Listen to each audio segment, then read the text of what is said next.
Open Heavens on the Go, Tuesday, April 29th, 2025. Topic: Guard your freedom to worship. Memory verse, Psalm 124:7. Our soul is escaped as a bird out of the snare of the fowlers. The snare is broken, and we are escaped. Bible reading, Psalm 100, 1-5. Make a joyful noise unto the Lord, all ye lands. Serve the Lord with gladness. Come before his presence with singing. Know ye that the Lord, he is God. It is he that hath made us, and not we ourselves. We are his people, and the sheep of his pasture. Enter into his gates with thanksgiving, and into his courts with praise. Be thankful unto him, and bless his name. For the Lord is good, his mercy is everlasting, and his truth endureth to all generations. The message: when people are not free to worship God the way they should, it means that their souls are in captivity.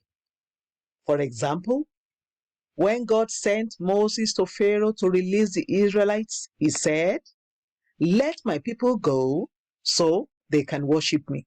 Exodus 5:1. I thank God for freedom of worship in some nations. To a large extent, in such countries, people can go to church anytime they want and worship God however they want to. In some other nations, however, the government dictates what the church should do and not do.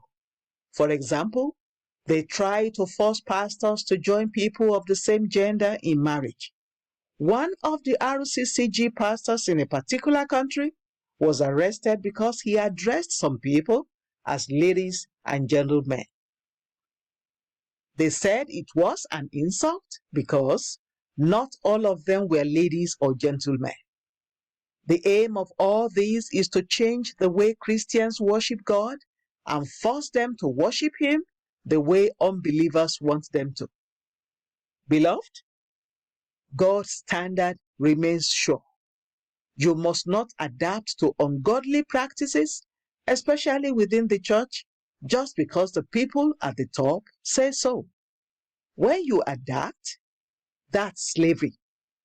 Slavery, in its simplest terms, is anything that hinders you from living life abundantly and serving God wholeheartedly.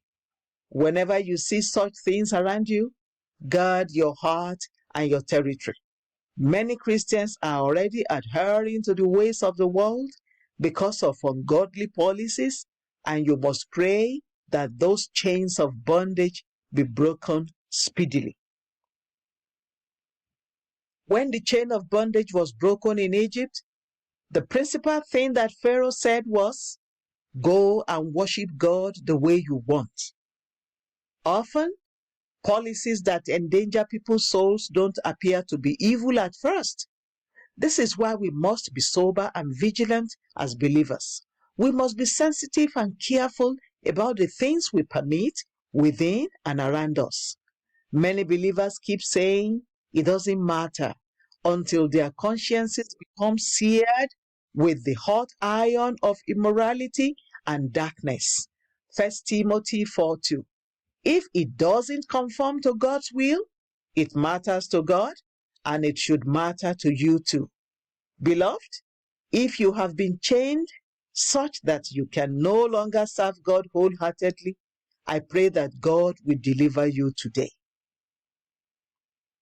Your soul escapes like a bird from those shackles. Psalm 124:7. And may you enjoy the freedom to worship God in spirit and in truth, in Jesus' name. Action point. Thank God if you are able to worship him freely, and pray for deliverance for those who do not enjoy the same freedom. Bible reading in 1 year. 1 Chronicles 3-4. Hymn for today: Yield not to temptation. The Open Heavens is written by Pastor E. A. Adeboye, the General Overseer of the Redeemed Christian Church of God. God bless you.